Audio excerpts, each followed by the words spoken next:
ഉത്തമഗീതം പുസ്തകത്തിൽ നിന്നുള്ള വായന. അധ്യായം 5. മണവാളൻ. എൻ്റെ സോദരി, എൻ്റെ മണവാട്ടി, ഞാൻ എൻ്റെ പൂന്തോപ്പിലേക്ക് വരുന്നു. ഞാൻ സുഗന്ധദ്രവ്യങ്ങളും മീറയും സംഭരിക്കുന്നു. തേനും തേൻകട്ടയും ഞാൻ ആസ്വദിക്കുന്നു. ഞാൻ വീഞ്ഞും പാലും കുടിക്കുന്നു. തിന്നുക തോഴന്മാരെ, കുടിക്കുക കാമുകന്മാരെ, കുടിച്ചു മതിക്കുക. ഗാനം 4. മണവാട്ടി. ഞാൻ ഉറങ്ങി, പക്ഷേ എൻ്റെ ഹൃദയം ഉണർന്നിരുന്നു. അതാ എൻ്റെ പ്രിയൻ വാതിലിൽ മുട്ടുന്നു. മണവാളൻ. എൻ്റെ സോദരി, എൻ്റെ പ്രിയേ, എൻ്റെ മാടപ്പിറാവേ, എൻ്റെ പൂർണ്ണവതി, തുറന്നു തരിക. എൻ്റെ തല തുഷാരബിന്ദുക്കൾ കൊണ്ടും എൻ്റെ മുടി മഞ്ഞുതുള്ളികൾ കൊണ്ടും നനഞ്ഞിരിക്കുന്നു. ഞാൻ എൻ്റെ അങ്കി ഊരിക്കളഞ്ഞു. ഞാൻ അത് എങ്ങനെ അണിയും? ഞാൻ എൻ്റെ പാദങ്ങൾ കഴുകി. ഞാൻ ഇനി എങ്ങനെ മണ്ണിൽ ചവിട്ടും?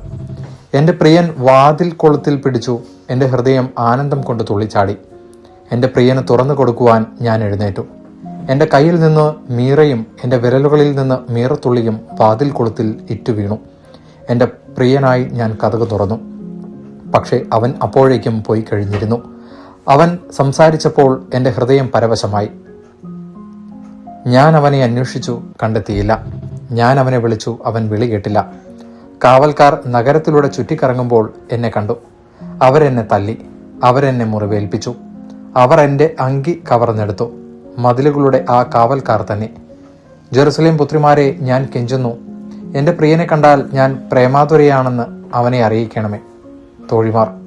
മാനിനിമാരിൽ അതിസുന്ദരി, ഇതര കാമുകന്മാരെക്കാൾ നിന്റെ കാമുകന് എന്തു മേന്മയാണുള്ളത്? ഞങ്ങളോടിങ്ങനെ കെഞ്ചാൻ മാത്രം നിന്റെ കാമുകന് മറ്റു കാമുകന്മാരെക്കാൾ എന്തു മേന്മ?